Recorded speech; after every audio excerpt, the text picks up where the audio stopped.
ప్రధానమంత్రి మోదీ గారి సభ పీలేరులో జరుగుతూ ఉంది.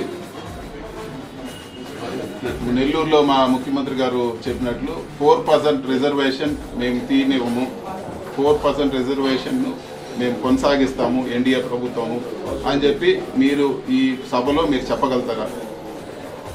నేను సూటిగా అడుగుతున్నాను చంద్రబాబు నాయుడిని, కిరణ్ కుమార్ రెడ్డిని, ముఖ్యంగా బీజేపీ వాళ్ళకన్నా తెలుగుదేశం నాయకులను అడుగుతున్నారు. మీరు మోడీ సభలో 4% రిజర్వేషన్ కొనసాగుతుంది, మీరు తెలంగాణలో దేశమంతా రద్దు చేసినా కూడా, మీరు అమిత్ షా చెప్పినా కూడా ఇక్కడ ఆంధ్రాలో మేము కొనసాగిస్తాము అని చెప్పి మీకు చెప్పే దమ్ము ధైర్యం ఉందా? ఈరోజు మైనారిటీలు మీరు ఎంత అన్యాయం చేస్తూ ఉన్నారో ఈరోజు సభలో మీకు తెలుస్తుంది. మీరు నిజంగా కమిటెడ్గా ఉంటే మీరు 4% రిజర్వేషన్ గురించి మీరు ఈరోజు మోడీ సభలో మాట్లాడాలని చెప్పి కూడా నేను డిమాండ్ చేస్తూ ఉన్నాను.